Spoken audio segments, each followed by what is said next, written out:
Relaxed power and elastic strength all have one thing in common.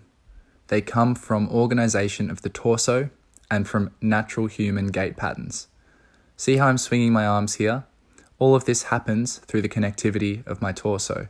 There are two ways to connect it, cross-body or contralateral, as you see here with all of these movements, and ipsilateral or same side. This is like a side bend. For example, the handstand flag, where I'm using the connection between right shoulder and right hip, rather than going across my body between right hip and left shoulder, as you see here. So it's all summed up just like this, X's and parallel lines. Same side or ipsilateral patterns, opposite side or contralateral patterns. And we switch between them by changing the relationship between the hips and the upper body. See here as I go from same side or ipsi to opposite side across the torso, contra.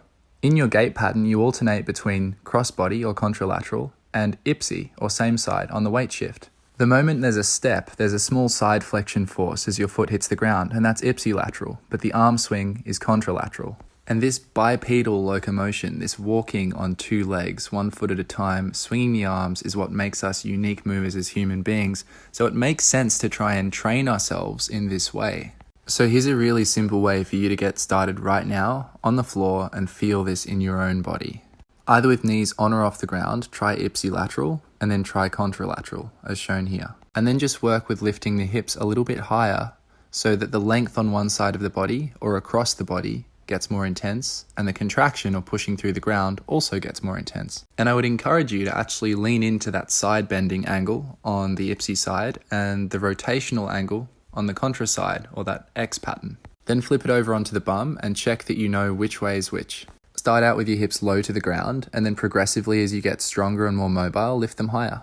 You'll press higher with your hips and your hips will stay relatively square, but you'll rotate through the T-spine to make space for your shoulder to push through the floor comfortably.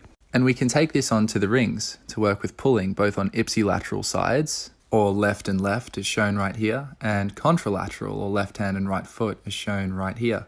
And what's really interesting is there's a connection between that and the bridge work. So when we're in a ipsilateral ring pull, we're in a contralateral bridge if we touch down. And when we go to a contralateral ring pull with right foot and left hand, we're in an ipsilateral bridge if we touch down. And although you're always integrating the hips and shoulders, you can rely on standing up with the legs a bit less and you can drop the rings lower to make it more challenging. If you run out of space, just reach with your elbow instead of a straight arm. The less upright you are, the more the rotation will have to be pronounced, especially on the ipsi side. But the contralateral side remains a little bit easier as you get lower. Then you can ask yourself why that might be. That ring stuff too crazy for you? Don't worry, if you're 60 and you've got osteoporosis, do it standing up, hold on to a rig. You're still using the same contralateral and ipsilateral patterns, you're just reducing the load in both your pulling and your pushing. The beauty of using Gait-inspired training is that both your grandmother and your NFL playing cousin can train together. She'll be doing her push-ups on a wall and he'll be doing them on the floor with fingertip assistance or on one arm. The principles are universal and they remain the same, but the dosage differs from person to person. So your grandma's going to be doing something light, slow, and with a reduced range of motion, but your NFL player is going to be doing something heavier, faster, and with an increased range of motion. In the end, you're practicing fragments of the same thing, and that's the beauty. This stuff is for everyone. Because we're not just fixating on muscles, we're training the whole human system. Next Tuesday, 23rd of May, I'm dropping the Gateway program to build your movement foundations. It's going to improve your postural awareness so you can befriend gravity, improve your strength training so you can leverage your gait cycle, and improve your breathing so you can adapt to the task at hand.